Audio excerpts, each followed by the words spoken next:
होती है lambda equals to H upon M B. तो ध्यान रखना जब भी कोई mass particle wave nature show करेगा तो कौन सी इक्वेशन यूज करेंगे, de Broglie, lambda equals to H upon M B. बस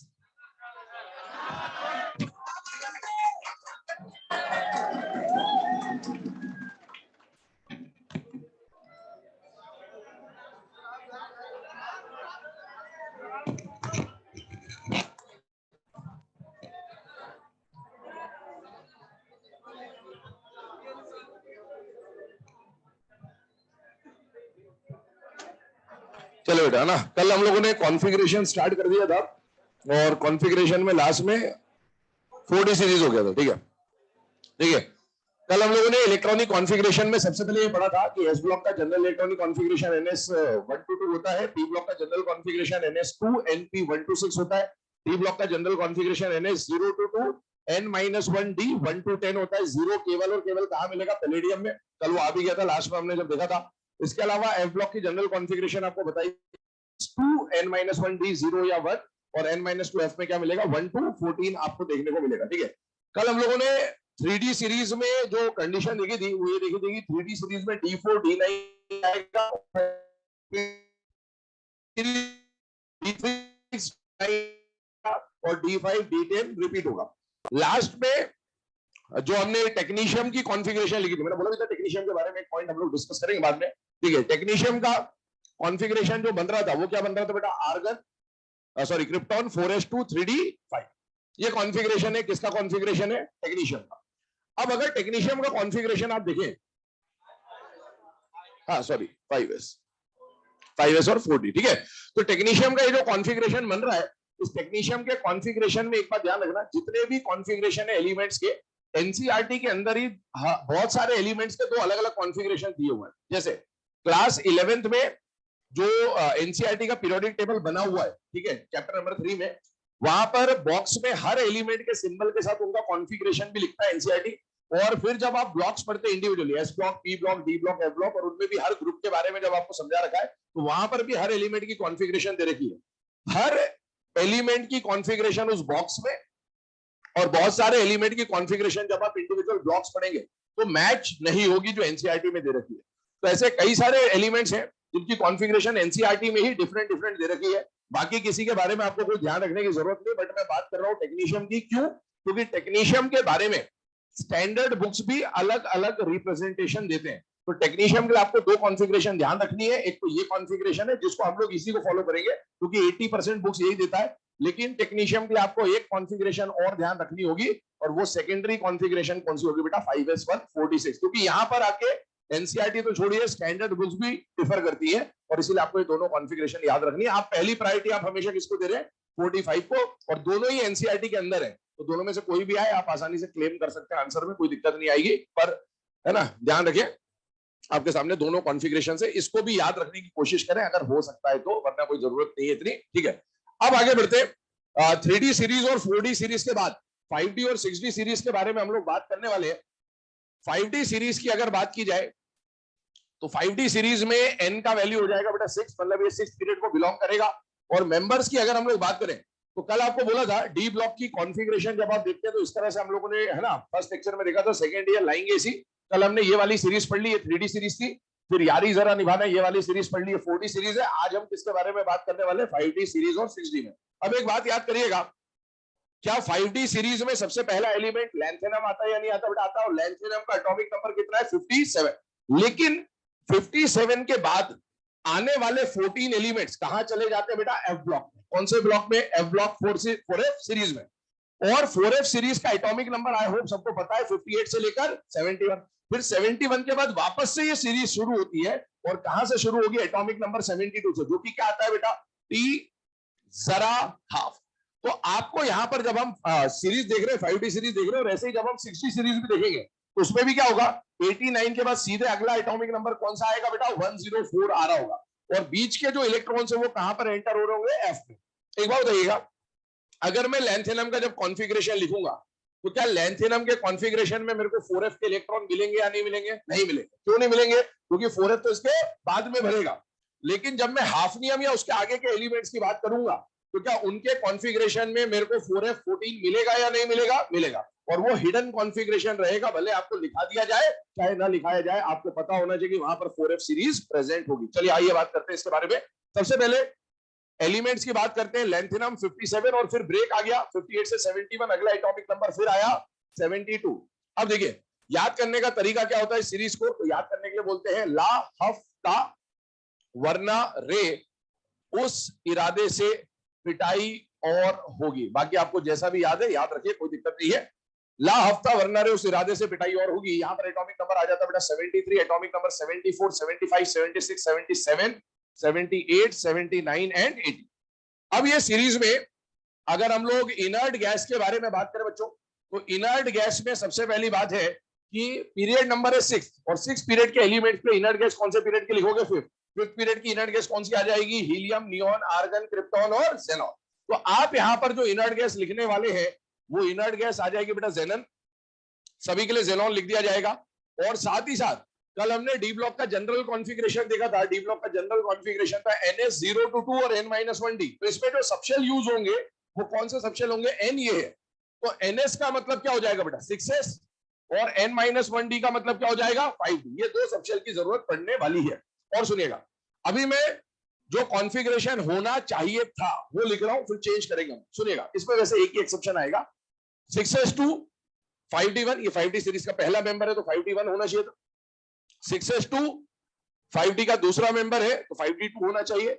5D सीरीज का तीसरा मेंबर है, इसी तरह से 6S2 5D का चौथा मेंबर है, 6S2 5D का पांचवा मेंबर है, 6S2 5D का छठा मेंबर है। सिमिलरली 6S2 5D का सेवेंथ मेंबर, 6S2 5D का एट्थ मेंबर, 6S2 5D का नाइन्थ मेंबर और 6S2 5D का 10th मेंबर। ये इसकी कॉन्फ़िगरेशन होनी चाहिए थी। अब देखिए एक्सेप्शन क्या आता है। कल हम लोगों ने 3D में बोला था D4 D9 नहीं आएगा, 4D में बोला था D3 D6 D9 नहीं आएगा। यहां पर क्या नहीं आएगा? यहां D8 नहीं आएगा, एक ही चेंज है। कौन नहीं आएगा? D8 नहीं आएगा। और अगर D8 नहीं आएगा तो D8 के बदले D10 रिपीट होगा। D5 रिपीट नहीं होगा इस बार, D10 रिपीट होगा। क्यों D10 रिपीट हो रहा है? क्योंकि कौन नहीं आ रहा है? D8। तो D8 के बाद वाली जो स्टेबल कॉन्फ़िगरेशन है वो रिपीट होगी। तो D8 के बाद वाली स्टेबल कॉन्फ़िगरेशन कौन होती है? D10। अब आइए यहां पर अप्लाई करते हैं। क्या D1 आ सकता है? यस। D2 आएगा, 3 आएगा, 4 आएगा, 5 आएगा, 6 आएगा, 7 आएगा, लेकिन D8 नहीं आएगा। अब अगर D8 नहीं आएगा तो D8 के जज्बात कौन आता है? D9। तो इस 8 को बनाएंगे 9 बनाने के लिए एक इलेक्ट्रॉन यहां से जंप कराया तो ये हो जाएगा S1। क्या D9 आ सकता है? आ सकता है। अगला वाला पहले से क्या होना चाहिए था? D9। क्या D9 आ सकता है? आ तो सकता है, लेकिन रिपीट नहीं हो सकता है। तो इस 9 को बदल के क्या करना पड़ेगा? 10। और 10 करा तो इसको बनाएंगे 1। क्या 10 आ सकता है? आ सकता है। क्या 10 आ सकता है? आ सकता है। क्या 10 रिपीट हो सकता है? यस, रिपीट हो सकता है। ये इसके कॉन्फ़िगरेशंस आ जाएंगे। एक और बात चेक करें, हिडन कॉन्फ़िगरेशन वाली जो मैंने बात करी थी वो भी देख लें आप। यहां पर सबसे पहले लैंथेनम को देखें आप, तो जेनॉन का एटॉमिक नंबर क्या होता है बेटा? 54 प्लस 2 56 प्लस 1 57। मैच हो रहा है बिल्कुल, कोई भी हिडन कॉन्फ़िगरेशन नहीं है। लेकिन आप यहां देखिए हाफनियम से, इसका एटॉमिक नंबर है 54 प्लस 2 56 प्लस 2 58 और यहां आ रहा है 58 से 72 में कितने का गैप है? 14 का। और वो 14 का गैप क्या बता रहा है? कि बीच में कहीं पर F छुपा हुआ बैठा है। और F कौन सा आएगा? अगर ये NS है, ये N-1D है, तो F कौन सा आएगा? 4F आएगा। वो मैं आपको पहले ही बता चुका हूं। लेकिन इन सब में कौन सी कॉन्फ़िगरेशन छुपी हुई है? 4F14 कॉन्फ़िगरेशन छुपी हुई है। भले वो शो करे चाहे ना करे, आपको खुद समझ में आना चाहिए कि ये जो बीच के एलिमेंट्स गायब है यहां पर, वो एक्चुअल में कौन से है बेटा? 4F सीरीज के मेंबर्स हैं।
चलिए बेटा, है ना, यहां पर ध्यान देंगे अब। 5D सीरीज के बाद डी ब्लॉक की लास्ट सीरीज के ऊपर हम लोग बात कर रहे हैं, और डी ब्लॉक का जो लास्ट सीरीज है दैट इज 6D सीरीज, है ना, 7th पीरियड को बिलोंग कर रहा है, और 7th पीरियड के लिए इनर्ट गैस यूज होगी बेटा 6th पीरियड की, और 6th पीरियड की इनर्ट गैस कौन सी आ जाएगी, रेडॉन। अब एक बार मेंबर्स के ऊपर जरा फोकस करिए, तो सबसे पहला जो मेंबर आ रहा है इसका वो कौन आ रहा है बेटा, एक्टिनियम, है ना। सेकेंड ईयर लाएंगे एसी, एसी से शुरू हो रहा है और आगे बढ़ेगा, लेकिन एसी के बाद 89 के बाद 90 से 103 वाले जो एलिमेंट्स है वो कहां जा चुके बेटा, 5F में, और 103 के बाद अगला एटॉमिक नंबर कौन सा आएगा, 104। तो ये 104 से लेकर 112 तक आईयूपीएसी नोमेनक्लेचर हम लोग ऑलरेडी फर्स्ट लेक्चर में देख चुके हैं। उसके अलावा सुनिए, आपको एक और बात बताई थी इनके बारे में, याद करने की कोशिश करिएगा। 104 से 118, 104 से 118 वाले जो एलिमेंट्स होते हैं इनके लास्ट 2 डिजिट आपको क्या बताएंगे, ग्रुप नंबर। तो बेटा डी ब्लॉक कहां से शुरू होता है, ग्रुप नंबर 3 से, और खत्म होता है ग्रुप नंबर 12 पर। तो 12 तक ही हमने दिखा दिया, 118 तक जाएंगे तो पी ब्लॉक पे पहुंच जाएंगे। अदरवाइज अभी आप देखिए, इन सबके लिए अगर हम कॉन्फ़िगरेशन की बात करें तो रेडॉन तो आ गया, रेडॉन के बाद डी ब्लॉक की जो जनरल कॉन्फ़िगरेशन होती है वो होती है NS0 to 2, N-1 D 1 to 10। यहां पर n का वैल्यू आप क्या रख रहे होंगे बेटा, 7। तो कौन कौन से सबशेल काम में आएंगे, 7s और 6p। अब आप देखिए 7s, डी में इलेक्ट्रॉन कब जाएगा, पीरियोडिक टेबल का डिजाइन देखिए, डी में इलेक्ट्रॉन तब जाएगा जब s पूरा भरा हुआ होगा। तो आपने पहले s भर दिया, और ये 6D सीरीज का पहला मेंबर है, दूसरा मेंबर है, इस तरह से 6D का 9th मेंबर, 6D का 10th मेंबर, ऐसा कुछ होना चाहिए था। लेकिन अब इसमें एक्सेप्शन क्या आ रहा है, वहां पर एक्सेप्शन आ रहा है D8 नहीं आएगा, यहां पर एक्सेप्शन क्या है बेटा, D9 नहीं आएगा, उसके अलावा सब कुछ आएगा, कोई दिक्कत नहीं है। D1 आएगा, D2 आएगा, D3, D4, D5, D6, D7, D8 सब कुछ आएगा, D9 नहीं आएगा। अब अगर D9 नहीं आएगा तो D9 के बाद आपको उसको क्या बनाना है, एक नेक्स्ट वाला D9 के जस्ट बाद कौन आएगा बेटा, D10। D10 बनाने के लिए एक इलेक्ट्रॉन कहां से जंप कराया होगा आपने, S से। क्या D10 आ सकता है, बिल्कुल आ सकता है। अगला वाला पहले से ही D10 है, आ भी सकता है और रिपीट भी हो सकता है। तो ये इतना सा चेंज है। फिर से इसमें हिडन कॉन्फ़िगरेशन की बात कर रहा हूं बेटा। एक्टिनियम जो है, इसको देखिए, रेडॉन का एटॉमिक नंबर होता है 86, दिस इज 88 एंड 1 89, बिल्कुल मैच हो रहा है। लेकिन अब यहां पर आप देखेंगे 14 का गैप दिख जाएगा आपको, 86 प्लस 2 88 प्लस 2 90, और यहां पर कितना है 104, मतलब 14 का गैप आ रहा है। 14 का गैप क्यों आ रहा होगा, F की वजह से। अब आप कुछ समझ सकते हैं, इन दोनों के बीच में इलेक्ट्रॉन किस में गए थे, 4F में गए थे या 5F में गए थे, 5F। अब देखिए ये NS है, ये N-1D है, तो बीच में कौन होगा बेटा, N-2F। मतलब इन सब में एक कॉन्फ़िगरेशन छुपी हुई बैठी हुई है, और वो कॉन्फ़िगरेशन कौन सी होगी बेटा, 5F14। नोट करने से आगे बढ़ते हैं F ब्लॉक की तरफ। क्या बेटा, बोलो बोलो, तेज चल रहे हैं ऐसा, धीरे चलेंगे कोई बात नहीं, तुम तेज लिख लो।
F।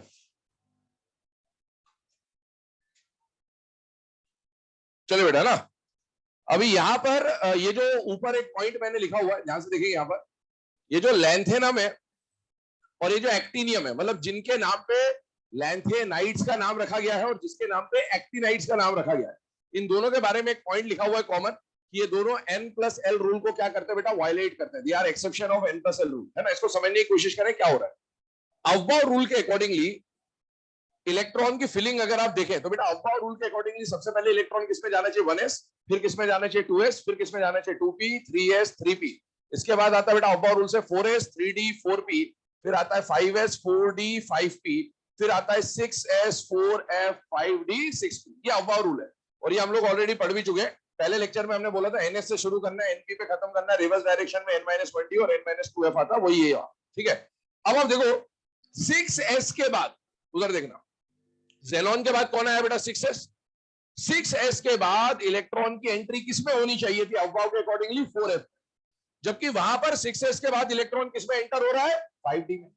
तो अव्वा रूल तो ये बोलता है कि 6s के बाद इलेक्ट्रॉन को 4f में जाना चाहिए था, लेकिन आप देख सकते हैं लैंथेनम में इलेक्ट्रॉन 6s के बाद 4f में न जाके डायरेक्टली किसमें चला गया 5d, और इसीलिए इसको क्या बोलेंगे कि n+l रूल या अव्वा रूल को क्या कर रहा है वायलेट कर रहा है। This is an exception of n+l rule. बाकियों में क्यों नहीं बोला गया, क्योंकि बाकियों में आप देखिए 6s के बाद 4f भर चुका है और 4f भरने के बाद 5d में गया, तो वो तो होने ही था, कोई दिक्कत नहीं। 6s के बाद अगर 4f भर जाता तो इलेक्ट्रॉन 5d में जाना ही चाहिए था। यहां पर भी ऐसी कहानी है, 7s के बाद इसी पैटर्न पे 7s के बाद इलेक्ट्रॉन 5f में जाना चाहिए था, फिर 6d में जाना चाहिए था, लेकिन 7s के बाद 5f में भरे बिना इलेक्ट्रॉन किसमें चला गया बेटा 6d में चला गया, और इसीलिए इसको भी क्या बोलेंगे n+l रूल वायलेशन। बाकी सब में 5f भर चुका है, उसके बाद ही हम ऐसा मान रहे हैं कि इलेक्ट्रॉन कहां जा रहा है 6d में जा रहा है। तो आपसे कभी डायरेक्ट क्वेश्चन आ जाए कि भाई n+l रूल वायलेशन के एग्जांपल कौन है, वैसे तो बहुत सारे एग्जांपल हो सकते हैं, बट कम से कम लैंथेनम और एक्टिनियम आप याद रखिए कि n+l रूल को क्या कर रहा है वायलेट कर रहा है। और जब भी क्वेश्चन आएगा n+l रूल वायलेशन का, तो आपको बस जो कॉन्फ़िगरेशन गिवन है और ये अव्वा रूल बना के देख लेना। अगर अव्वा रूल को फॉलो करता हुआ कॉन्फ़िगरेशन है तो फिर वो n+l को वायलेट नहीं कर रहा, और अगर n+l से अलग कॉन्फ़िगरेशन बन रहा है तो इसका मतलब वो n+l रूल का क्या हो जाएगा बेटा वायलेशन हो जाएगा। चलिए, ये तो बात हुई डी ब्लॉक के बारे में। अब डी ब्लॉक के बाद हम लोग स्टार्ट करेंगे बेटा एफ ब्लॉक के कॉन्फ़िगरेशन, जो कि सबसे ज्यादा इंपॉर्टेंट है, एग्जाम में क्वेश्चन आता एफ ब्लॉक से ही है मेनली।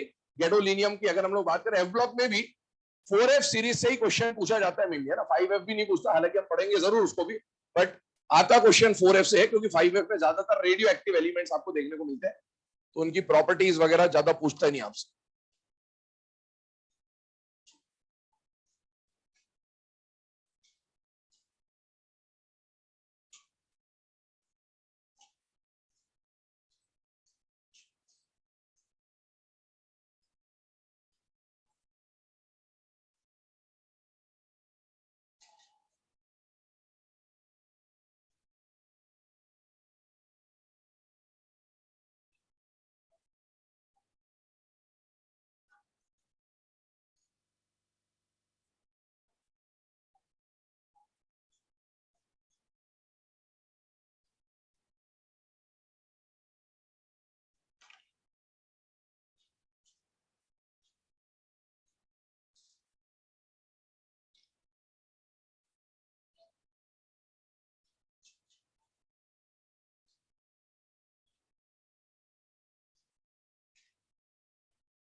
चलो बेटा यहां पर ध्यान देंगे 2 मिनट के लिए सब लोग। हम लोग स्टार्ट कर रहे हैं बेटा एफ ब्लॉक की कॉन्फ़िगरेशन, और एफ ब्लॉक में 2 सीरीज होती है, आपको पता है, एक तो 4F सीरीज जिसको लैंथेनाइट सीरीज बोला जाता है, और एक 5F सीरीज जिसको एक्टिनाइट सीरीज बोला जाता है। ठीक है, सबसे पहले एफ ब्लॉक का जनरल इलेक्ट्रॉनिक कॉन्फ़िगरेशन देखें, कल डिस्कस कर भी चुके। NS2 N-1D 0 और 1 N-2F 1 2 14। सबसे पहले अगर 4F सीरीज की बात की जाए तो बेटा ये जो F के साथ नंबर दिख रहा है 4, ये N-2 है, तो N का वैल्यू कितना हो जाएगा 6।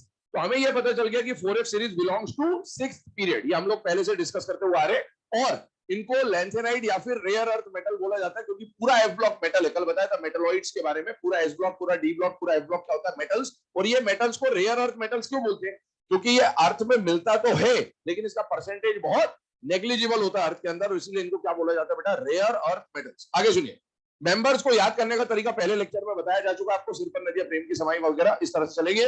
एटॉमिक नंबर 58 से लेकर कहां तक होता है बेटा सीरीज का 71, ये हो गया बात। अब इसके कॉन्फ़िगरेशन पे आते हैं।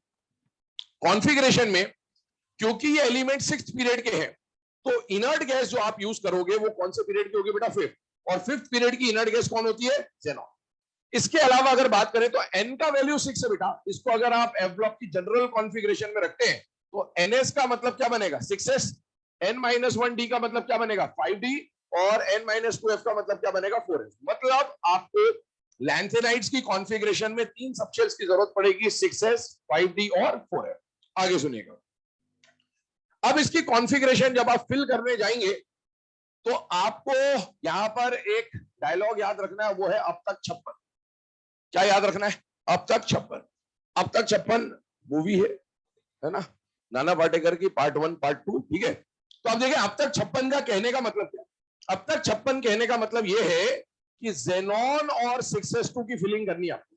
ज़ेनॉन का एटॉमिक नंबर कितना होता है 54, और उसके साथ 2 इलेक्ट्रॉन भर दिए तो 54 + 2 कितना हो गया 56। मतलब आपको बिना कुछ सोचे समझे ज़ेनॉन और 6s2 को जरूर भर देना है, क्योंकि आप देख सकते हैं एफ ब्लॉक के ऊपर देखिए जनरल कॉन्फ़िगरेशन, एफ ब्लॉक की जनरल कॉन्फ़िगरेशन में NS के इलेक्ट्रॉन में कोई चेंज नहीं आएगा, NS2 को भरा एज इट इज रहेगा।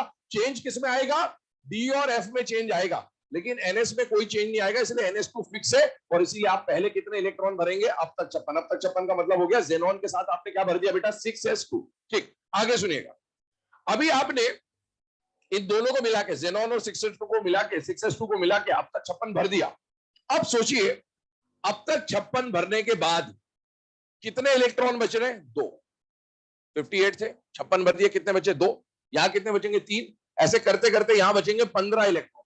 ये कॉमन है, जो 4F में चल रहा है ऐसे ही 5F में भी होगा, वहां पर भी पहले एलिमेंट में 2 इलेक्ट्रॉन बचेंगे और लास्ट वाले इलेक्ट्रॉन एलिमेंट में 15 इलेक्ट्रॉन बचेंगे, फिक्स है ये बात। ठीक है, तो आप देखिए अब तक 56 भरने के बाद कितने इलेक्ट्रॉन बचे, 2, यहां कितने बचे 3 4 5, यहां पर कितने बचे 15। ये जो अब तक 56 भरने के बाद 2 से लेकर 15 इलेक्ट्रॉन बचेंगे, इनको मिला जुलाकर डी और एफ में भरना है, इनको मिला जुलाकर डी और एफ में भरना है। अब आपको अगर मिला जुला के डी और एफ में भरना है तो बात ये उठती है कि सर डी में कितने भरेंगे, एफ में कितने भरेंगे, ये कैसे पता चलेगा, ये ऐसे पता चलेगा कि आप देखिए एफ ब्लॉक का जनरल कॉन्फ़िगरेशन जब आप देख रहे हो तो डी में क्या हो सकता है, डी में या तो 0 हो सकता है या 1 हो सकता है। अगर आपको किसी तरीके से ये पता चल जाए कि कहां पर डी में 0 आएगा और कहां पर डी में 1 आएगा, तो आपको यह पता चल जाएगा कि जहां डी और 0 में 1 है उसके अलावा बचे हुए इलेक्ट्रॉन आप कहां भर देंगे बेटा 4F।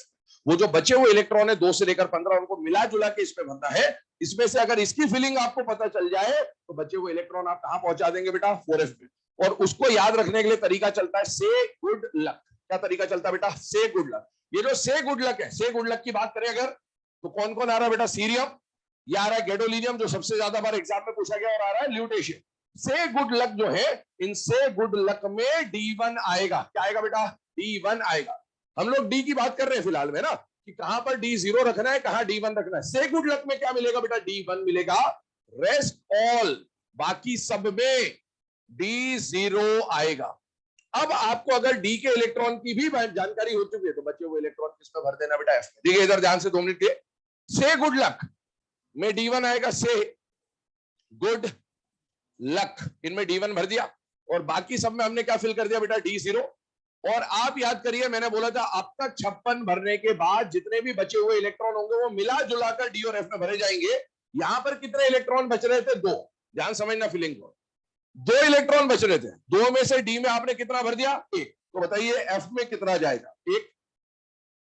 यहां पर आए तो कितने इलेक्ट्रॉन बच रहे होंगे? 3 टोटल, है ना? 56 हटाने के बाद कितने बचेंगे? 3। तो 3 में से डी में क्या भरा? 0। तो यहां कितना आएगा? 3 का 3 आ जाएगा। यहां भी 0 ही है, तो ये 4 हो जाएगा, एक एक इलेक्ट्रॉन बढ़ता जाएगा, 5 6 7। अब यहां पर आना चाहिए था 8, लेकिन 8 में से एक इधर चला गया, तो क्या बचा? 7। रिपीट हो रहा है भैया। डी ब्लॉक में D5 और D10 रिपीट होता था। क्यों रिपीट होता था? स्टेबल था। तो F में स्टेबल क्या होगा? F7 और F14। तो F7 रिपीट हो रहा है, नीचे जाके लास्ट में F14 भी रिपीट होगा। आगे सुनिएगा, यहां पर आप आ जाए 64 में से जब आपने वो अब तक 56 माइनस किया, 64 में से 56 माइनस किया, आपको मिला 8 में से गुड लक में D1 आ गया, बचा हुआ D7 यहां आ गया। अगले वाले एलिमेंट में कितना आएगा? 9। और 9 में से आपने यहां कितना भरा है? 0। तो यहां क्या आ जाएगा? 9 आ जाएगा। वैसे ये 8 होना था, एक उधर चला गया, 9 होना था, वो भी इधर आ गया, तो 9 ही है एज इट इज। यहां ये 10 11 12 13 14 और फिर से 14। इसमें 15 मत भर देना कि एफ में 15 भर दो जल्दबाजी में ना, ध्यान रखिएगा। तो यहां पर से गुड लक में D1 आएगा, रेस्ट ऑल में D0 आएगा। वापस से तरीका देख लेना एक बार। सबसे पहले आपने एलिमेंट लिख दिए, एलिमेंट के बाद एक चीज कंफर्म है कि सारे लेंथेनाइड में अब तक 56 भरा जाएगा। अब तक 56 का मतलब है जेनॉन के साथ 6s2 सब में आएगा कॉमन। उसके बाद जो बचे हुए इलेक्ट्रॉन है, कितने इलेक्ट्रॉन बचेंगे? 2 से लेकर 15, वो मिला जुलाकर किसमें भरेंगे? डी और एफ में। डी में या तो 0 आ सकता है या 1 आ सकता है, और डी में 0 या 1 कहां आएगा उसको याद रखने का तरीका आपको याद रखना है। से गुड लक में D1 आएगा, बाकी सब में D0 आएगा। जो भी बचे हुए इलेक्ट्रॉन है उसको आप ट्रांसफर कर दीजिए एफ में, ये कॉन्फ़िगरेशन आ जाएगा। गैडोलिनियम मोस्ट इंपॉर्टेंट है, सबसे ज्यादा बार एग्जाम में पूछा हुआ अगर कोई कॉन्फ़िगरेशन है तो वो गैडोलिनियम ही है। याद करके ट्रिक बता दे, पहले लेक्चर में कहा था लाला, तो इसमें रिकॉर्ड होता है ना? नहीं पहले मैं बताया था ना, तो उसको सुना करो ना जाके। करेंगे, वो भी करेंगे, उसका समय आएगा। हर चीज का समय निर्धारित है बेटे। समय से पहले और भाग्य से ज्यादा ना कभी कुछ मिला है ना कभी मिलेगा। हर चीज का समय निर्धारित है, इंतजार करें सही समय का, है ना? याद करने का तरीका होता है, सिर पर नदियां प्रेम की समाई। लिख ले इतना पहले, फिर बता देना।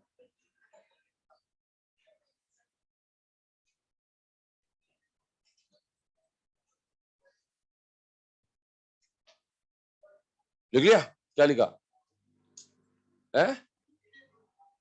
क्या बोला? सीने पे? मैंने बोला सिर पे, तूने लिखा सब। तो अलग ही मजे ले रहा मतलब है। सिर पर नदियां प्रेम की समाई, यूं गदगद तब दिल हुआ।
चले बेटा, है ना, यहां पर फोकस करेंगे 4f सीरीज के मेंबर्स के बाद।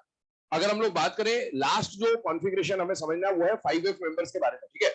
5f मेंबर्स की अगर बात करें तो 5f सीरीज को क्या बोला जाता है, नाइट भी बोला जाता है। और इसमें ये जो f के साथ 5 दिख रहा है, ये क्या रिप्रेजेंट कर रहा है बेटा, n-2।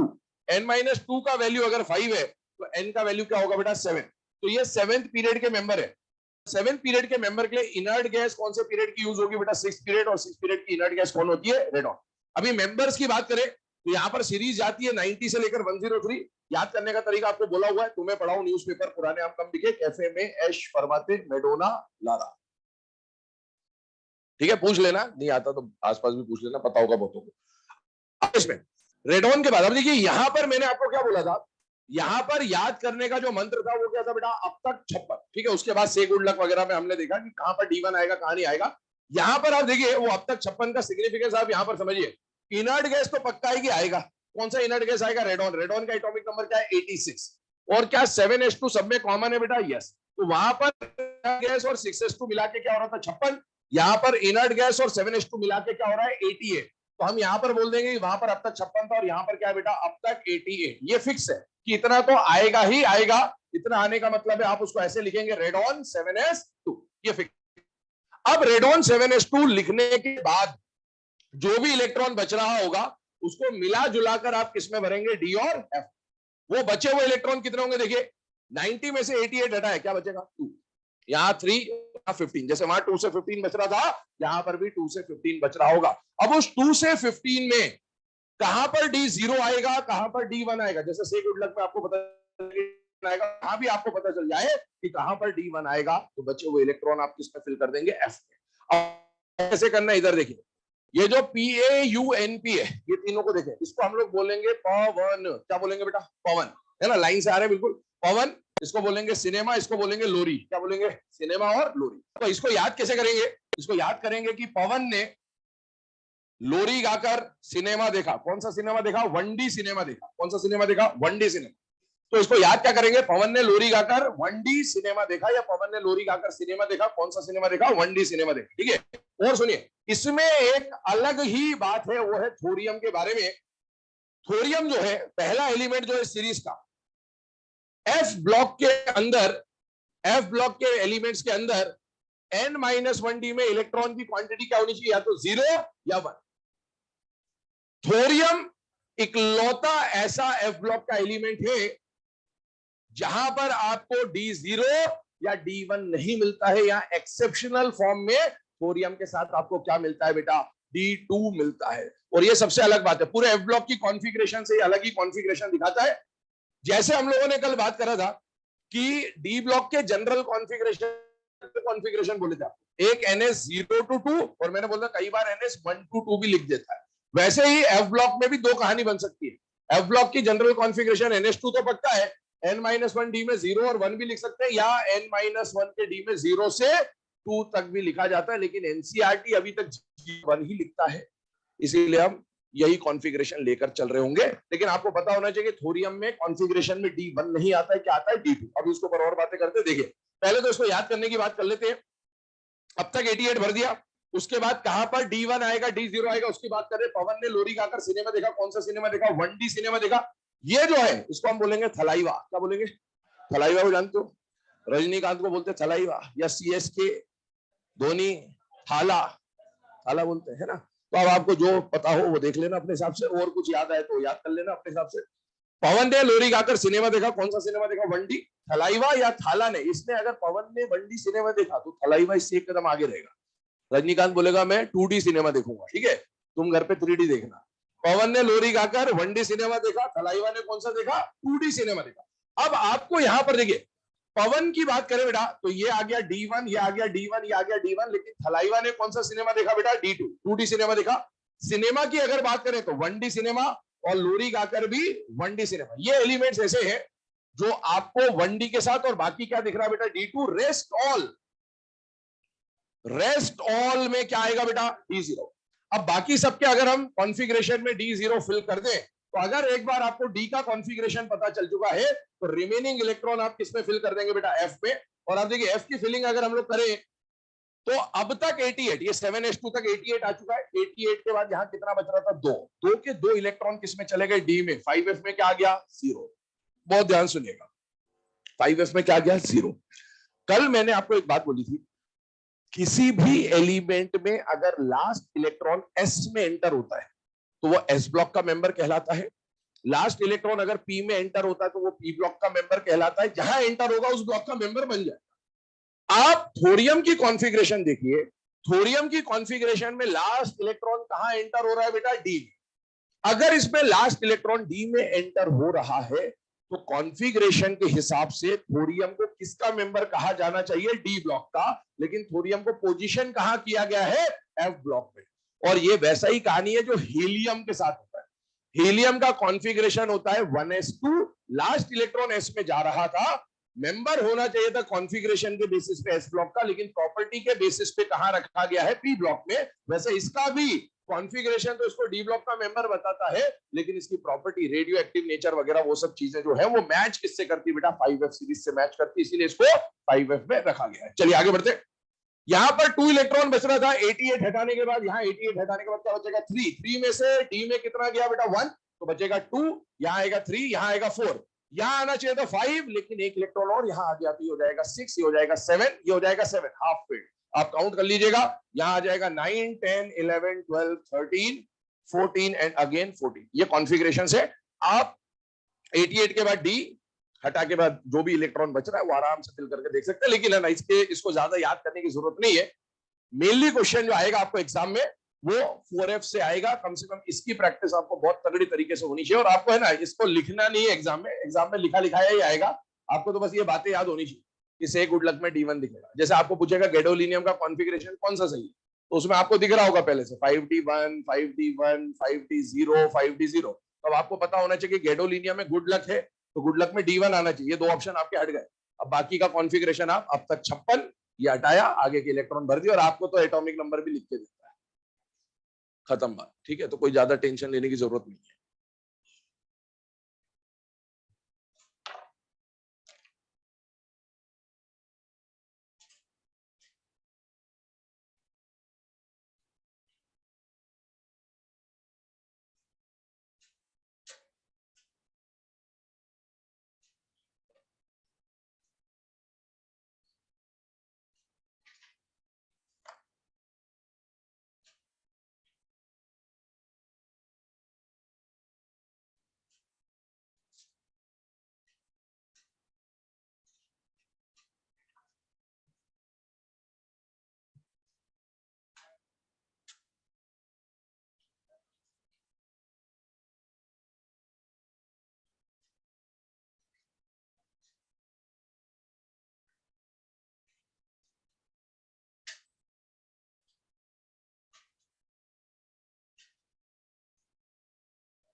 चलो बेटा ना, अब ये जो कॉन्फ़िगरेशंस अभी आपके सामने लिखे हुए हैं, इन कॉन्फ़िगरेशन से रिलेटेड एक और बात कर रहे हैं यहाँ पर। वो क्या है? अभी मैंने थोड़ी देर पहले आपको लैंथेनम और एक्टिनियम में बोला था N+L रूल का वायलेशन था। वैसे ही कुछ बात हम यहाँ पर कर ले रहे हैं 4f सीरीज के बारे में। ऐसा कि है ना, वायलेशन है तो बहुत सारी जगह, बट फिर भी जो मेन चीजें हैं उनके बारे में कम से कम आपको आइडिया होना चाहिए, सुना हुआ होना चाहिए कि ऐसा कुछ होता है। अब देखिए सीरियम को देखिए जरा ध्यान से गुड लक पे फोकस करिएगा क्योंकि वहीं पर दिक्कत आएगी। से गुड लक में अगर आप फोकस, तो बेटा 6s के बाद, अब वो रूल अभी थोड़ी देर पहले मैंने यहां लिखा था, तो ऐसा था 6s के बाद 4f के बाद 5d के बाद 6, ये कॉन्फ़िगरेशन होना चाहिए था। 6s के बाद इलेक्ट्रॉन किसमें एंटर होना चाहिए था बेटा? कि 4f जब भर जाता तब इलेक्ट्रॉन किसमें जाना चाहिए था? 5d। 5d की फिलिंग तो तब होती ना जब 4f पूरा भर जाता, लेकिन 4f पूरा भरे बिना इलेक्ट्रॉन क्या 5d में जाता हुआ दिख रहा है आपको? यस। इसका मतलब ये हुआ कि ये N+L रूल को क्या कर रहा है बेटा? वायलेट कर रहा है। तो अभी आपके सामने N+L रूल का एक वायलेशन आ गया। कौन आ गया बेटा? से। इधर देखिए बाकियों में D0 चल रहा है, तो D0 चल रहा है मतलब D में तो इलेक्ट्रॉन गया ही नहीं, मतलब सही है। 6s के बाद इलेक्ट्रॉन भर रहा है 4f में, बिल्कुल सही चल रहा है। आगे देखिए गैडोलिनियम में, देखिए 4f पूरा भरे बिना इलेक्ट्रॉन किसमें चला गया? 5d में। 4f पूरा भरे बिना इलेक्ट्रॉन किसमें चला गया? 5d में। इसका मतलब है ये जो गैडोलिनियम है ये भी n+l रूल का वायलेशन है, लेकिन लास्ट वाला जो है, बाकी में तो d0 कोई प्रॉब्लम नहीं है। यहां पर देखिए लास्ट वाले में, क्या यहां पर भी n+l रूल का वायलेशन है या नहीं है कि नहीं है? नहीं है। क्यों नहीं है? 4f भर चुका है, 4f भरा हुआ है और 5d में इलेक्ट्रॉन है, कोई दिक्कत नहीं है। 4f भरने के बाद तो 5d में इलेक्ट्रॉन जा सकता है, मतलब ये n+l रूल का वायलेशन नहीं है। बट आपको पता होना चाहिए कि से और गुड मतलब सीरियम और गैडोलिनियम n+l रूल का वायलेशन कर रहे हैं यहाँ पर। ठीक है, तो कभी आ जाए क्वेश्चन तो आपको आइडिया होना चाहिए। वैसे ऐसे क्वेश्चन पूछेगा नहीं, लेकिन फिर भी n+l रूल का वायलेशन कैसे चेक करते हैं ये कम से कम आइडिया होना चाहिए।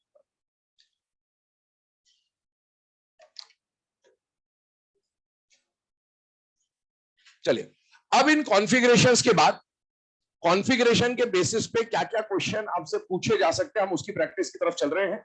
और मैं आपको है ना कल से बोलते आ रहा हूं, कॉन्फ़िगरेशन में ज्यादातर स्टूडेंट्स गलती करते हैं। ये लिखने में गलती तो छोड़ो, अलग बात है, लेकिन कॉन्फ़िगरेशन में जो हिडन कॉन्फ़िगरेशन होती है, कल से मैं एक चीज आपको बोलते आ रहा हूं, जो हिडन कॉन्फ़िगरेशन होती है, अगर आप उस हिडन कॉन्फ़िगरेशन को नहीं पहचान पाते हैं तो आप कितने भी क्वेश्चन आ जाए कॉन्फ़िगरेशन के, आप हर बार गलती करके आओगे, इसकी गारंटी है। क्योंकि हिडन कॉन्फ़िगरेशन जब तक नहीं देखोगे आपको समझ ही नहीं आएगा कहां पर कितने इलेक्ट्रॉन अंदर है, बाहर है, क्या है क्या नहीं। क्योंकि कॉन्फ़िगरेशन दिखेगी कुछ और एक्चुअल में अंदर की कॉन्फ़िगरेशन कुछ और होगी। उसी के ऊपर हम लोग बात करने वाले हैं आज के लेक्चर में, देखिएगा। लिख लिया है सबने 5F? चलिए, क्वेश्चन बोल रहा हूं, लिखिएगा। Determine the number of electrons, determine the number of electrons present in, determine the number of electrons present in penultimate shell, present in penultimate shell of d block elements. Determine the number of electrons present in penultimate shell of d block elements. ठीक है, option सामने लिखे हुए हैं, अभी इस पे discuss करते हैं वन बाय वन। पहले आप ऑप्शन लिख लो।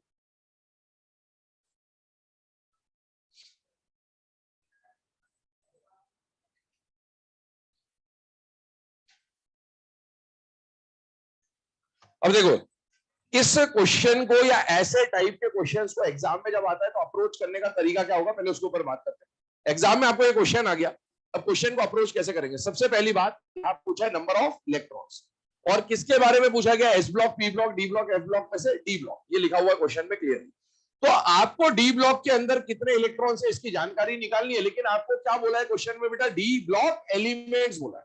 ठीक है, कोई डी ब्लॉक का पर्टिकुलर एलिमेंट दिया नहीं है। अगर कोई पर्टिकुलर एलिमेंट दे देता, जैसे कॉपर दे देता, जिंक दे देता, तो हम उसके लिए बात करते, लेकिन यहां पर सिर्फ कॉमन दे दिया है डी ब्लॉक एलिमेंट्स।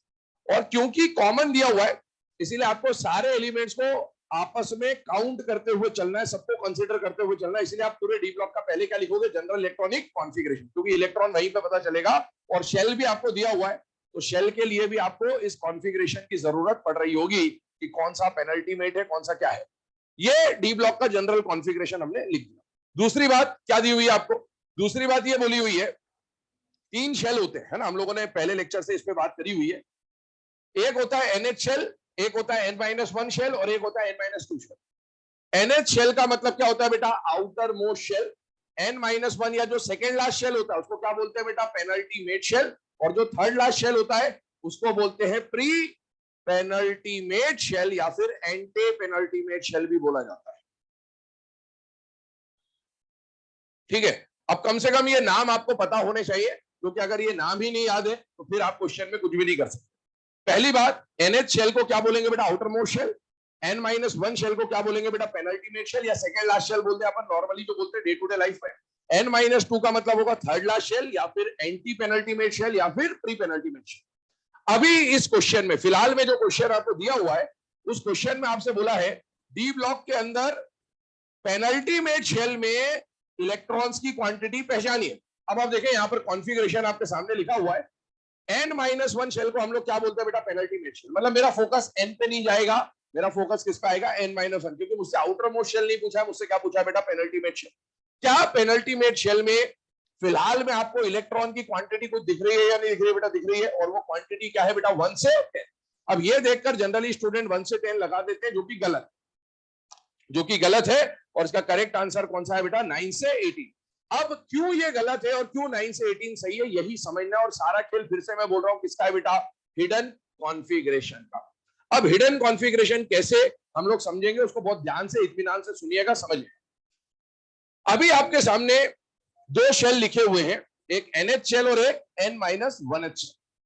ये कंप्रेस्ड फॉर्म है बेटा इसकी कॉन्फ़िगरेशन का। इसका एक्सपांडेड फॉर्म कैसे लिखेंगे वो समझिए।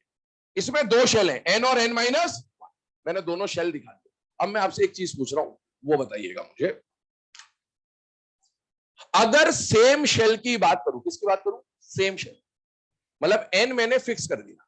जैसे मैं फोर्थ शेल की बात करूं, तो फोर्थ शेल में कौन कौन से सब शेल होते हैं? 4s, 4p, 4d, 4f। Electron सबसे पहले किस में जाएगा? 4s में। फिर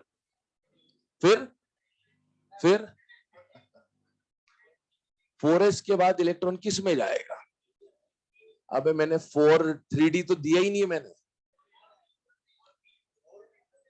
4p में मैंने सब कुछ 4 दिया है आपको। 4s, 4p, 4d, 4f। 4s के बाद इलेक्ट्रॉन किस में जाएगा? 4p में।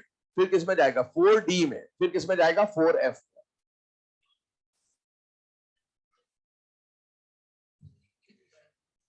ठीक है, सुने इधर ध्यान से। अफबाउ रूल,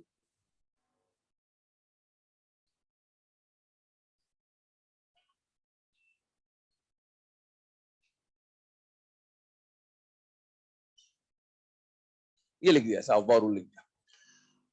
दो चीजें होंगी ना, दो अलग अलग बातें होंगी यहां पर, इसीलिए उसको समझना बहुत ध्यान से।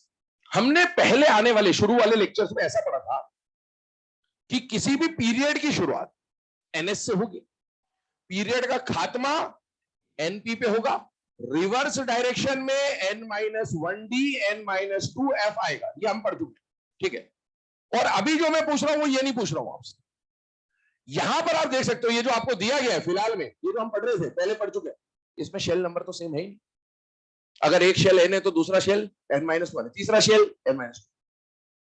मैं अभी पीरियड का ऑर्डर नहीं पूछ रहा हूं, अभी मैं शेल का ऑर्डर पूछ रहा हूं आपसे कि एक शेल में कौन कौन से, जैसे मान लो मैंने बोला 4s है, 4p है, 4d है, 4f है, तो दिमाग मत लगाना कि सर S से शुरू होगा, P पे खत्म हो जाएगा, रिवर्स में D और F आ जाएंगे। नहीं भाई, अभी हम किसकी बात कर रहे हैं? सेम शेल की बात कर रहे हैं।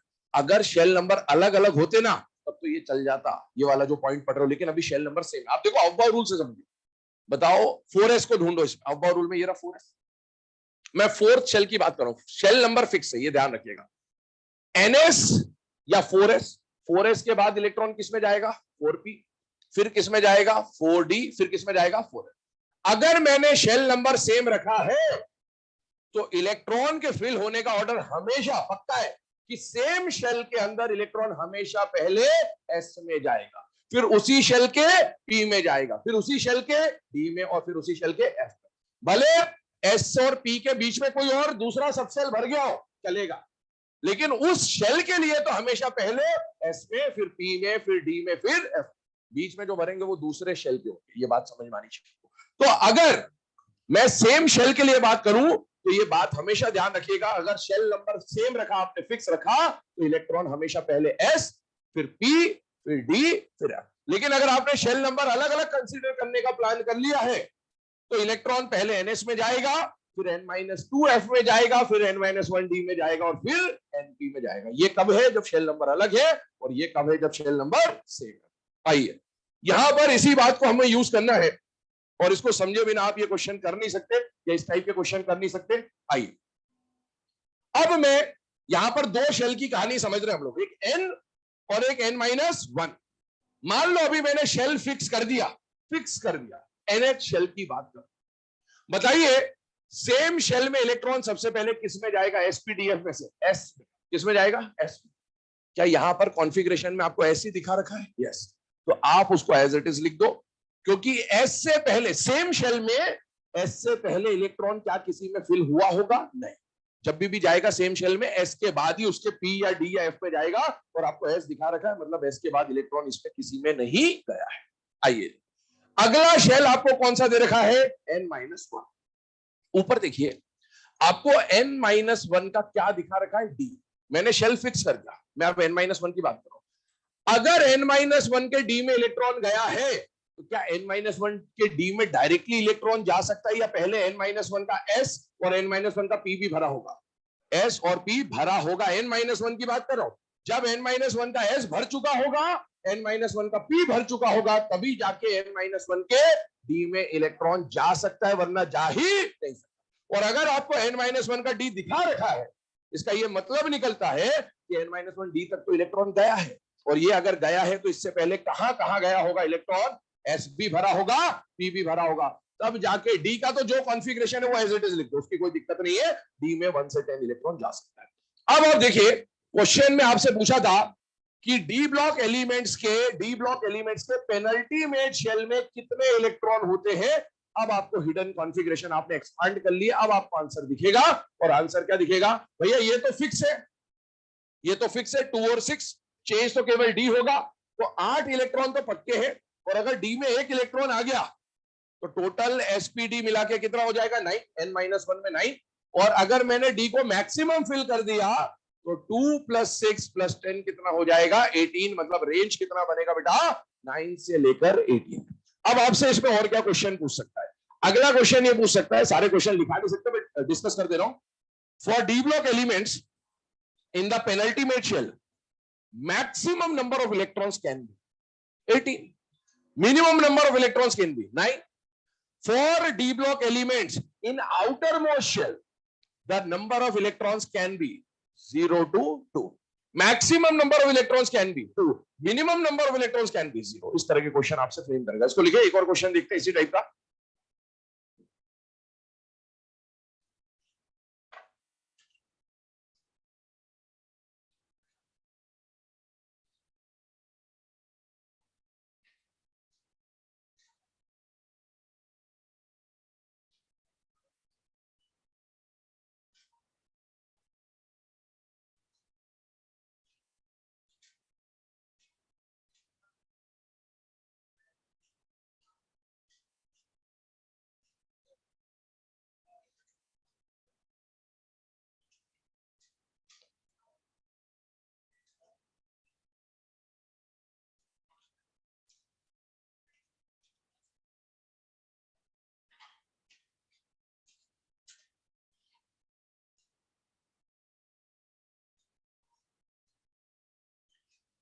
चलिए बेटा, नेक्स्ट क्वेश्चन बोल रहा हूं, लिखिएगा।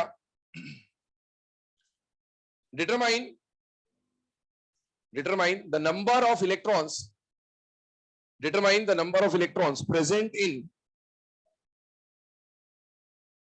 determine the number of electrons present in pre-penultimate shell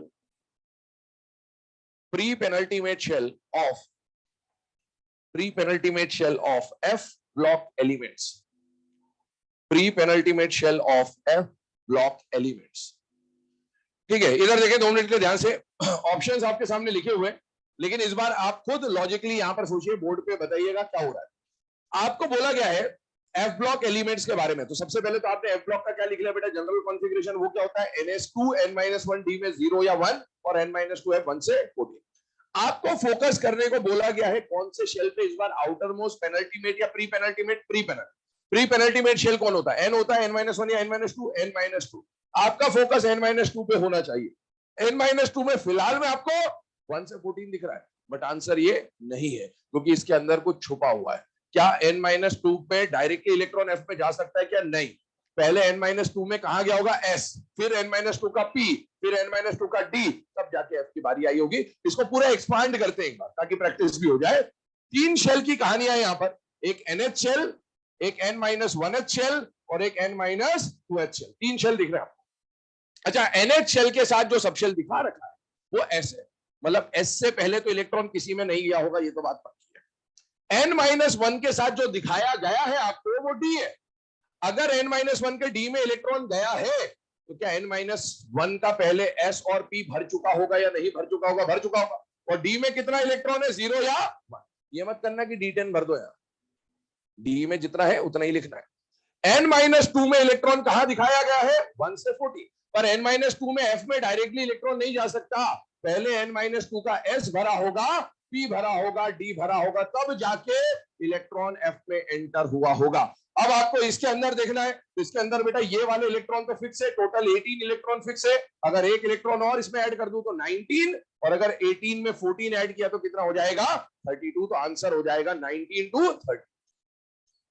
तो ये जो हिडन कॉन्फ़िगरेशन है बेटा, इसको एक्सपांड करना आना चाहिए आपने को। अगर एक्सपांड करने में गड़बड़ करी तो फिर इस कॉन्फ़िगरेशन वाले क्वेश्चनों में यही गलतियां होती है। तो आपको हिडन कॉन्फ़िगरेशन हमेशा चेक करना है। सेम शेल में इलेक्ट्रॉन हमेशा पहले एस, फिर पी, फिर डी, फिर एफ की बारी आएगी फॉर सेम शेल।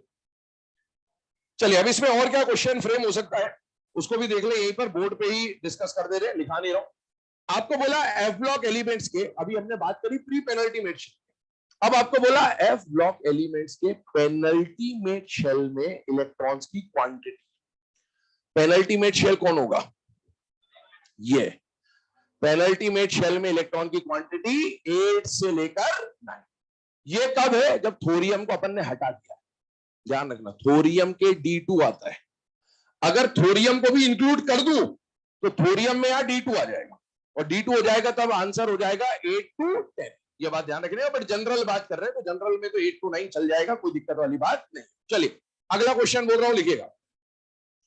हाँ लिख लो इसको फटाफट।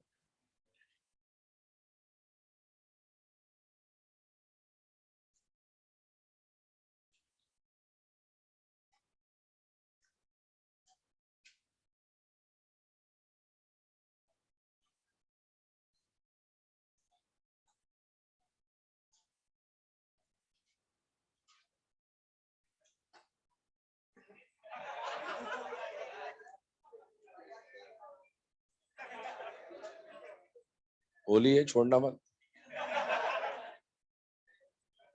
है? चलो क्वेश्चन लिखो। कहा जाना है होली में? होली में कहा जाना होता है? होली में कहा जाना होता है? अलग ही लेवल पे, मतलब लेजेंडरी लेवल है ना। चलो लिखो यहां पर अगला question. Which of the following, वो तो ठीक है उतना चलता रहता है। चलो लिखो, which of the following configuration, which of the following configuration represents alkaline earth metals? Which of the following configuration represents alkaline earth metals?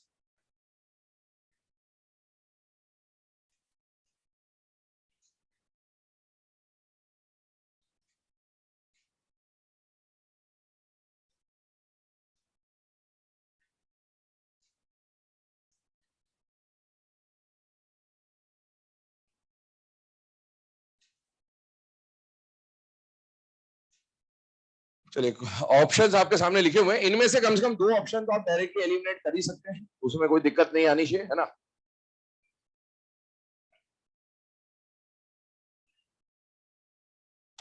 चले इधर देखेंगे 2 मिनट के।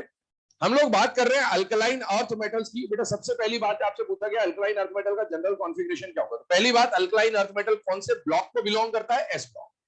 अच्छा, एस ब्लॉक में जनरल कॉन्फ़िगरेशन होता है NS122, लेकिन हम बात किसकी कर रहे हैं बेटा? अल्कलाइन अर्थ मेटल, और अल्कलाइन अर्थ मेटल का पर्टिकुलर कॉन्फ़िगरेशन क्या होता है? NS2। तो इतना तो अपने को पता है कि अल्कलाइन अर्थ मेटल NS2 होना चाहिए। तो NS2 के बेसिस पे ये और ये फर्स्ट और सेकंड ऑप्शन तो एलिमिनेट हो गया, क्योंकि इसमें तो NS1 दिया हुआ। अब बात आके फंसती है NS2 वाले ये 2 ऑप्शंस में कि NS2 तो सर दिख रहा है, लेकिन ये जो N-1 के साथ लिखा हुआ है, इसकी कहानी समझनी अपने को जरूरी है। क्या कहानी है वो समझिए। पीरियोडिक टेबल, पहले लेक्चर से मैं इस तरह से आउटलाइन डायग्राम आपको बनाते हुए दिखा रहा हूं, क्योंकि सारा कहानी यहीं पे छुपा हुआ है कॉन्फ़िगरेशन का। अब देखिए, अगर एलिमेंट को, alkaline earth metal S block का एलिमेंट है, एस ब्लॉक का एलिमेंट होने के लिए क्या चीजें जरूरी है वो समझिए। कोई भी एलिमेंट एस ब्लॉक का तब कहा जाएगा जब लास्ट इलेक्ट्रॉन NS में एंटर होगा। ये बात तो ठीक है। अब बताइए, अगर एस ब्लॉक का मेंबर होना है तो इलेक्ट्रॉन NS में होना चाहिए। NS में क्या क्या होना चाहिए? या तो 1 या 2। अभी हम अल्कलाइन की बात करेंगे तो 2 ही आएगा, लेकिन हम पूरे एस ब्लॉक की बात कर रहे हैं फिलहाल में। एस ब्लॉक का मेंबर होने के लिए NS में 1 या 2 होना चाहिए। लेकिन अगर आप ये बताइए, NS में 1 या 2 होने के साथ साथ अगर NP में एक भी इलेक्ट्रॉन चला गया तो वो एस ब्लॉक का मेंबर रह जाएगा या पी ब्लॉक का बन जाएगा? पी ब्लॉक का। क्योंकि याद करिए, पीरियड का ऑर्डर NS से शुरू होगा, एनपी पे खत्म होगा, n-1d n-12 भरते तो ऐसे ही थे। तो अगर ns के बाद np में इलेक्ट्रॉन पहुंच गया तो वो s ब्लॉक का नहीं है, क्योंकि लास्ट इलेक्ट्रॉन तो कहां जा रहा है, p में, वो p ब्लॉक का बन जाएगा। तो अगर s ब्लॉक का मेंबर होना है तो ns में तो इलेक्ट्रॉन होना चाहिए लेकिन np में इलेक्ट्रॉन नहीं होना चाहिए।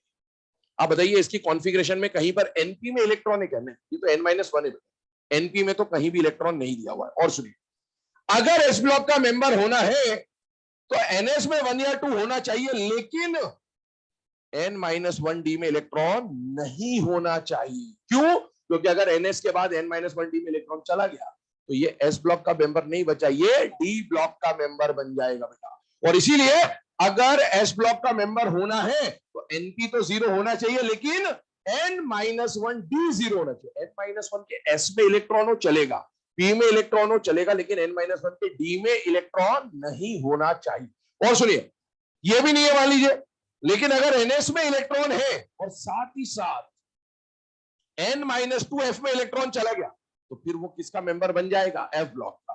तो अगर मुझे s ब्लॉक का मेंबर चाहिए तो s ब्लॉक का मेंबर होने के लिए ns में 1 या 2 तो होना चाहिए, लेकिन साथ साथ 3 और बातें होनी चाहिए कि np खाली होना चाहिए, n-1d भी खाली होना चाहिए और n-2f भी खाली होना चाहिए। क्यों? क्योंकि इसके बाद अगर इन तीनों में से कहीं भी इलेक्ट्रॉन चला गया तो वो एस ब्लॉक का मेंबर नहीं बचेगा, वो या तो इसका मेंबर बन जाएगा या इसका मेंबर बन जाएगा या उसका मेंबर बन जाएगा।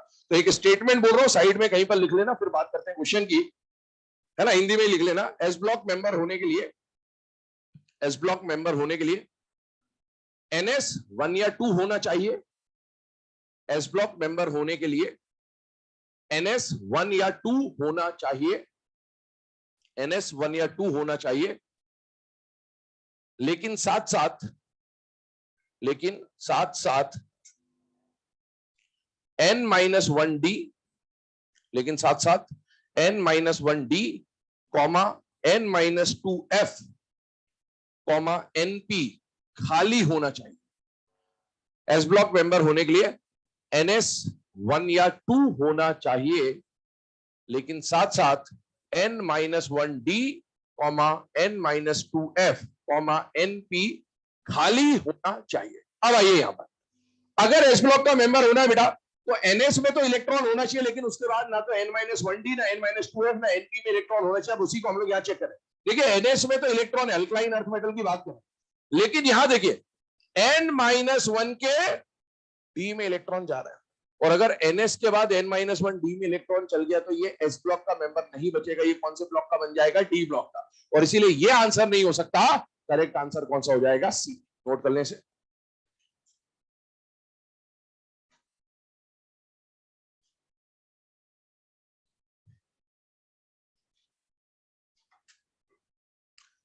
अगला क्वेश्चन लिखिए अब इसके बाद, for element with atomic number 106, for element with atomic number 106, which of the following configuration, for the element with atomic number 106, which of the following configuration will be appropriate? Which of the following electronic configuration will be appropriate?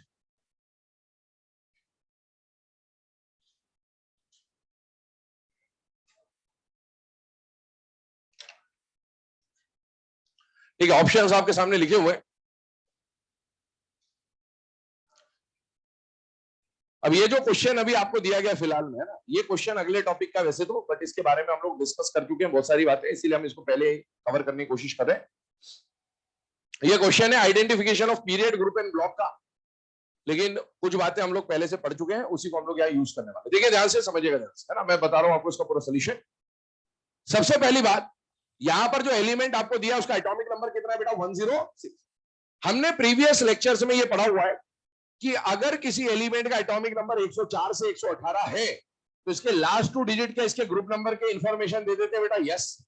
अब देखिए इसके last 2 digit क्या दिख रहे हैं बेटा? 06। मतलब मुझे यहां से ये पता चल गया कि इसका ग्रुप नंबर कितना होगा बेटा? 6। और ग्रुप नंबर 6 है, मतलब ये कौन से ब्लॉक का मेंबर होगा बेटा? डी ब्लॉक, क्योंकि ग्रुप नंबर 3 से ग्रुप नंबर 12 डी ब्लॉक का पार्ट होता है। यहां तक अपन पहुंच गए। अब इसके बाद क्या करना है, ध्यान से देखिए, कल हमने डी ब्लॉक की कॉन्फ़िगरेशंस लिखी थी 3D 4D, और आज हमने 5D और 6D की कॉन्फ़िगरेशन। कल शायद मैंने आपको बताया हो, या नहीं भी बताया तो भी बताता हूँ, NS के जो इलेक्ट्रॉन होते हैं और N-1D के जो इलेक्ट्रॉन होते हैं उनको ऐड करिए। आप 3D पे जाइए, 3D कॉन्फ़िगरेशन जो कल लिखी थी, है ना, ये अभी आगे ग्रुप पीरियड एंड ब्लॉक में काम आएगा आपको। 3D की कॉन्फ़िगरेशन देखिए, इधर देखिएगा 2 मिनट के। 3D में सबसे पहले कौन आ रहा है बेटा? स्कैंडियम। स्कैंडियम का कॉन्फ़िगरेशन क्या लिखा हुआ है? 4s2 3d1। और जिंक का कॉन्फ़िगरेशन क्या लिखा हुआ है? देखें 4s2 3d10। ऐसे बीच में बहुत सारी कॉन्फ़िगरेशन आपके साथ। आप NS का जो इलेक्ट्रॉन है और N-1D का जो इलेक्ट्रॉन, इसको ऐड करिए, क्या आ रहा है? 3। क्या ये स्कैंडियम का ग्रुप नंबर है? भाई scandium, titanium, vanadium, chromium, zinc, ऐसे ही तो बढ़ता है। और डी ब्लॉक 3 से लेकर कहां तक जाता है? 12। आप इन दोनों को ऐड करो, क्या 12 आ रहा है? अब वहां जितने भी एलिमेंट्स है 3D सीरीज में, सबके 4s और 3D को ऐड कर करके देखिए, तो बेटा पहले वाले में जब 4s और 3D को ऐड करोगे तो 3 आएगा, अगले वाले में 4 आएगा, उसके बाद 5 आएगा, 6 आएगा, 7 आएगा, 8 आएगा, है ना, 9 10 11 12, सेम सीक्वेंस। ऐसा आप 4D सीरीज में भी चेक कर लो, किसी भी सीरीज में चेक कर लो। डी में 4D को देखें, 4D में जब पहले वाला जो भी एलिमेंट होगा उसके NS और N-1D को आप ऐड करोगे 3 आएगा, अगले वाले को ऐड करोगे 4 आएगा, अगले वाले को ऐड करोगे 5 आएगा, अगले वाले को ऐड करोगे 12 आएगा। इसका मतलब क्या हुआ कि डी ब्लॉक एलिमेंट्स के लिए एक पॉइंट होता है, ये हम लोग आगे फॉर्मूले के फॉर्म में पढ़ेंगे, लेकिन हम ये पढ़ चुके हैं इसीलिए अभी बता दे रहा हूं। डी ब्लॉक एलिमेंट अगर है, आपको अगर पता चल जाए कि कोई कॉन्फ़िगरेशन, देखो ये 106 कौन से ब्लॉक का है? D block. तो डी ब्लॉक मेंबर को कॉन्फ़िगरेशन देख के अगर आपको ग्रुप पहचानना है तो आपको क्या करना होता है? डी ब्लॉक का ग्रुप नंबर कॉन्फ़िगरेशन के बेस पे होता है number of NS electron plus number of N-1D electron. उसके NS और N-1D के इलेक्ट्रॉन को ऐड कर दीजिए, वो ग्रुप नंबर के बराबर आएगा अगर एलिमेंट डी ब्लॉक का है और ये एलिमेंट डी ब्लॉक का है, तो इसके लिए बात वैलिड है। अब आप देखो, इसके NS और इसके N-1D को ऐड करो, कितना आ रहा है बेटा? 6। क्या इसका ग्रुप नंबर 6 ही होना चाहिए? तो क्या ये आंसर हो सकता है? यस, हो सकता है। फिलहाल क्या ये 0 और 6 को ऐड करने पे भी 6 आएगा बेटा? यस, मतलब ये भी आंसर हो सकता है। 1 और 6 ऐड किया 7, ये बिल्कुल नहीं होगा। 2 और 6 ऐड किया 8, ये बिल्कुल नहीं होगा। अब आप बात फंसेगी यहां पर ए और बी। अब ए और बी में से दोनों को ऐड करने पे 6 आ रहा है, तो हम आंसर क्या मानेंगे? तो बेटा एक बात समझिए, मैंने आपको बोला था पूरे पीरियोडिक टेबल में केवल और केवल पैलेडियम एकमात्र ऐसा एलिमेंट होता है जिसका NS 0 होता है। क्या ये एटॉमिक नंबर पैलेडियम का है क्या? इतना तो पता होना चाहिए कि ये पैलेडियम तो नहीं। इसका मतलब है ये आंसर नहीं हो सकता, क्योंकि इसका तो NS 0 है और NS 0 सिर्फ पैलेडियम में हो सकता है, और ये एलिमेंट पैलेडियम नहीं है, इसलिए इसका NS 0 नहीं हो सकता, और इसीलिए आंसर कौन सा हो जाएगा बेटा? फर्स्ट।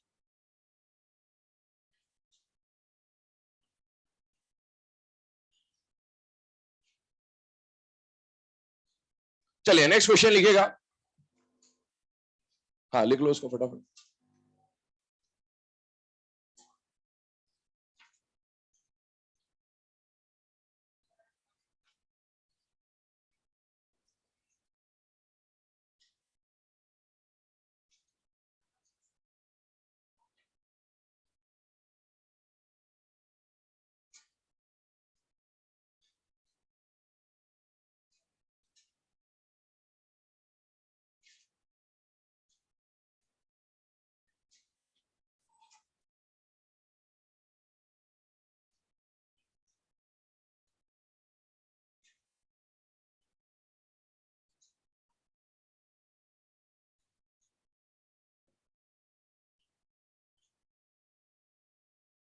चलिए बेटा नेक्स्ट क्वेश्चन लिखिएगा।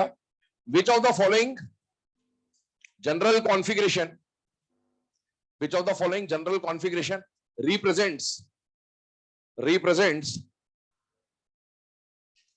representative elements? Represents representative elements, represents representative elements। चलिए अभी इधर ध्यान दीजिएगा 2 मिनट के। अब जो बात आपको बता रहे हैं इसको बहुत ध्यान से सुन लेना, ध्यान से समझ लेना, वरना यहाँ क्या होगा और वहां क्या होगा दोनों में अंतर है, ठीक है? इसीलिए इसको समझिएगा ध्यान से। आपके सामने लिखा गया बेटा नॉर्मल एलिमेंट्स, आपके सामने लिखा गया बेटा रिप्रेजेंटेटिव एलिमेंट, और आपके सामने लिखा गया बेटा मेन ग्रुप एलिमेंट्स, ठीक है? जिन्होंने पहले प्रिपरेशन कर रखा है उन्होंने इसके बारे में सुन भी रखा होगा। नॉर्मल एलिमेंट्स को रिप्रेजेंटेटिव एलिमेंट बोलते हैं, इसका एक और नाम होता है, इसको मेन ग्रुप एलिमेंट्स भी कहा जाता है।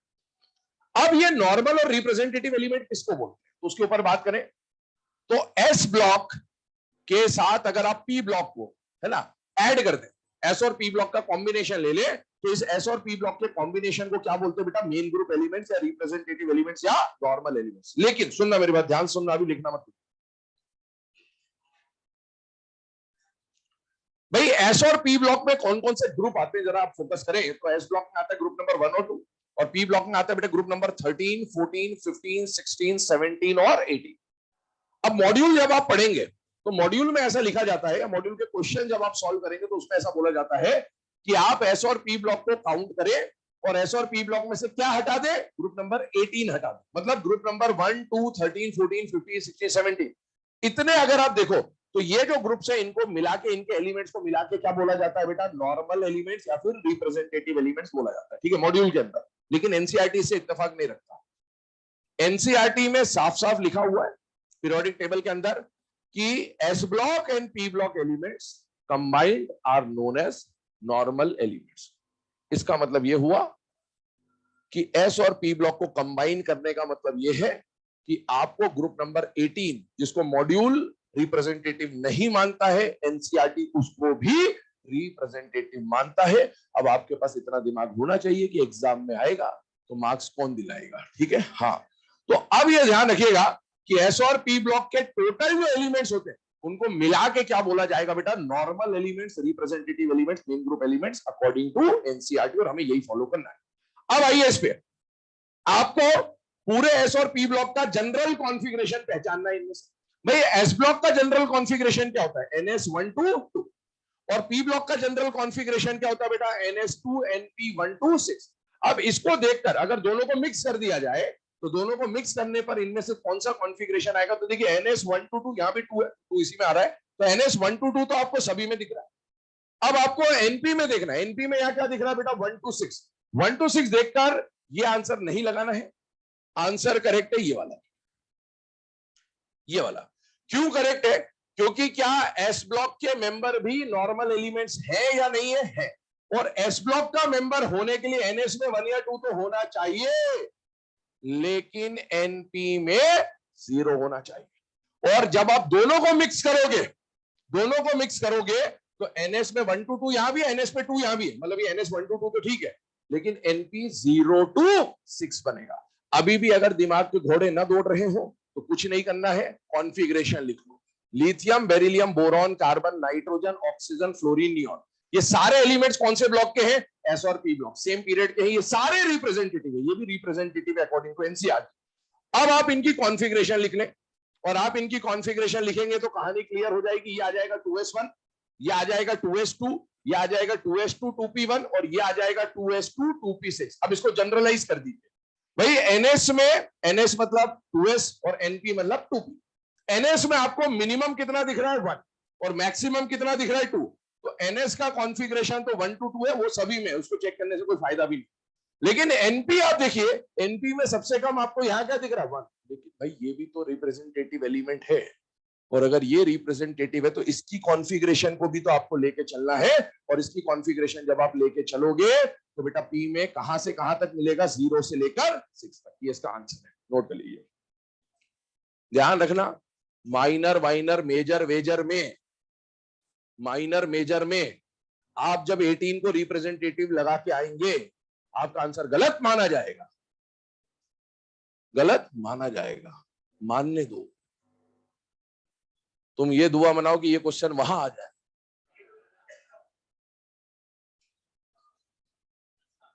सुपड़ा साहब 4 नंबर गए सबके,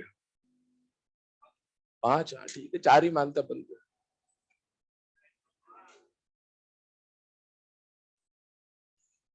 एनसीईआरटी एग्जाम्पलर किताब है, आती है, पता है, सुना है, खरीदना है उसको, उसके क्वेश्चंस करने हैं, ये ध्यान रखना। एनसीईआरटी एग्जाम्पलर के क्वेश्चंस देखिएगा, वहां पर एक क्वेश्चन दिया हुआ है इसका रिप्रेजेंटेटिव एलिमेंट का, उसमें भी जो ग्रुप 18 है उसको रिप्रेजेंटेटिव एलिमेंट में उसने काउंट कर रखा, उसने एटॉमिक नंबर का सेट दे रखा, कई सारे एटॉमिक नंबर 2, 8, 18 इस तरह से, और वो एटॉमिक नंबर में बोला which of the following atomic number represents correct set of representative element. उसमें जो करेक्ट आंसर है उसमें इनर्ट गैस को भी उसने काउंट कर रखा है। तो ये एनसीईआरटी एग्जाम्पलर में भी दे रखा है, और इसलिए क्वेश्चन जब भी आएगा आप ध्यान रखिएगा ग्रुप 18 को रिप्रेजेंटेटिव में आपको काउंट करना है। चलिए आगे बात करते हैं, एक लास्ट क्वेश्चन और देखते हैं इसके ऊपर। पहले इसको लिख लो, आप लोग लिख लिया समझे?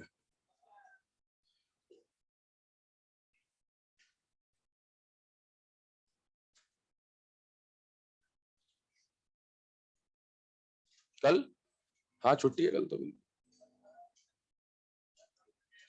हाँ परसों भी करवा दो, पर जिस दिन नहीं आओगे उस दिन छुट्टी है, घर बैठ जाओ, छुट्टी छुट्टी है। चलो मैं तो आऊंगा भाई, कुछ दिन और आना, आते रहते रहते। चलो लिखो question number 6।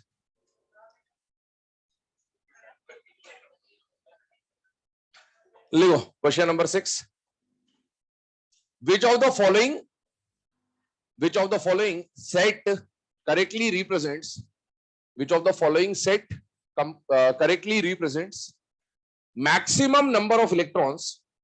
Which of the following set correctly represents maximum number of electrons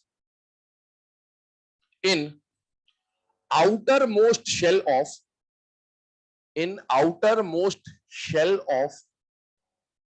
S, P, D and F block elements.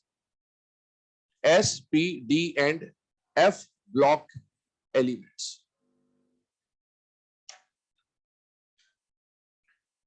S, P, D and F block elements. है ना, आगे चाहो तो रेस्पेक्टिवली भी लगा लेना।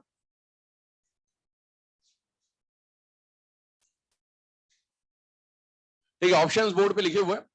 अब इनमें से आपको एसपीडीएफ ब्लॉक के आउटर मोस्ट शेल के करेक्ट है ना इलेक्ट्रॉन्स का रिप्रेजेंटेशन बताना है, कौन सा ऑप्शन इसको करेक्टली रिप्रेजेंट कर रहा होगा। करेक्ट आंसर कौन सा हो जाएगा इसमें से? Third is the correct answer. इसके अलावा आपके दिमाग में कुछ भी आ रहा है ना, तो गलत है वो। क्यों गलत है, कारण समझिएगा इसका। आपसे बोला गया है बेटा ब्लॉक के बारे में, ये ध्यान रखना, एसपीडीएफ सबशेल नहीं पूछता पहली बार। तो अगर किसी के मन में 10, 14 ऐसा कुछ आ रहा है तो गलत है, क्योंकि सबशेल नहीं पूछा, आपसे क्या पूछा है? एलिमेंट्स। सुनो मेरी बात, अगर एलिमेंट एस ब्लॉक का है तो एस ब्लॉक के एलिमेंट्स का जनरल कॉन्फ़िगरेशन क्या होता है बेटा? NS1 to 2। अगर एलिमेंट पी ब्लॉक का है तो पी ब्लॉक के एलिमेंट्स का जनरल कॉन्फ़िगरेशन होता है बेटा NS2 NP1 to 6। अगर एलिमेंट डी ब्लॉक का है तो डी ब्लॉक का जनरल कॉन्फ़िगरेशन होता है बेटा NS0 to 2 N-1 D1 to 10। और अगर एलिमेंट एफ ब्लॉक का है तो बेटा एफ ब्लॉक का जनरल कॉन्फ़िगरेशन होता है NS2 N-1 D 0 और 1 और N-2F में 1 से 14। ठीक है, 1 to 14 है, आप समझ जाइएगा। यहां पर आइए, अब आपसे क्वेश्चन में पूछा गया कि एसपीडीएफ ब्लॉक के आउटर मोस्ट शेल के maximum electron. Outermost shell मतलब कौन से शेल पे ध्यान देना? एन पे, N-1 पे या N-2 पे? एन पे, मतलब एस ब्लॉक के भी एन पे ध्यान देना, पी ब्लॉक के भी एन पे ध्यान देना, ये पूरा एन है।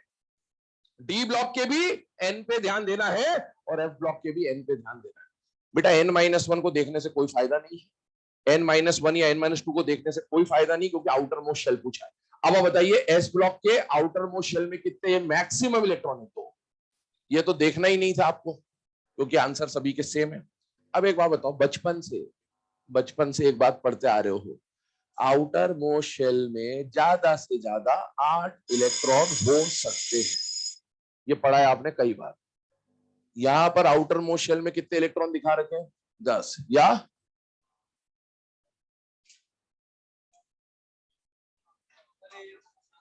सीधी सी बात। ठीक है, अगर आपने ये पढ़ा है, सुन रखा है, बहुत बार सुना होगा, आउटर मोस्ट शेल में 8 से ज्यादा कभी हो नहीं सकते, चाहे कोई भी एलिमेंट हो, एस ब्लॉक का हो, चाहे पी ब्लॉक का हो, चाहे डी ब्लॉक का, एफ ब्लॉक हो, तो आंसर 8 से ज्यादा तो कभी किसी का हो नहीं सकता, यही ऑप्शन आएगा। लेकिन अब इसको लॉजिकली समझ लीजिए कॉन्फ़िगरेशन से।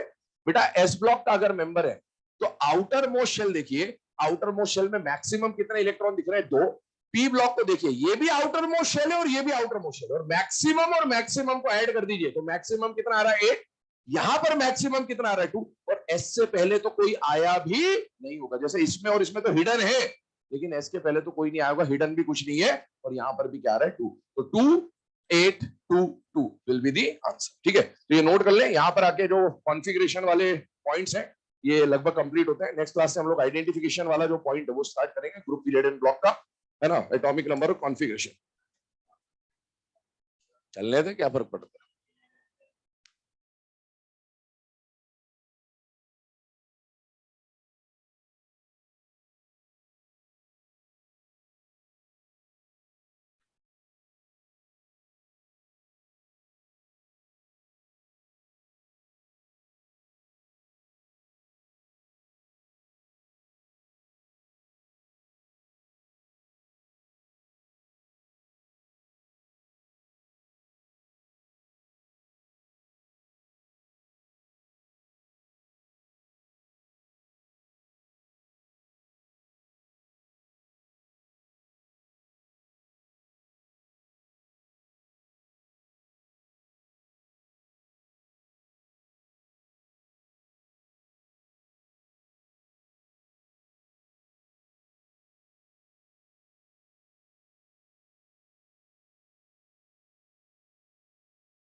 हाँ जी, हैप्पी होली बेटा, बैठ जाइए।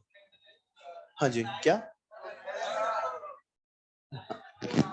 हाँ जी, हैप्पी होली बेटा। बढ़िया बेटा सब लोग, चलिए बैठ जाइए। हाँ जी।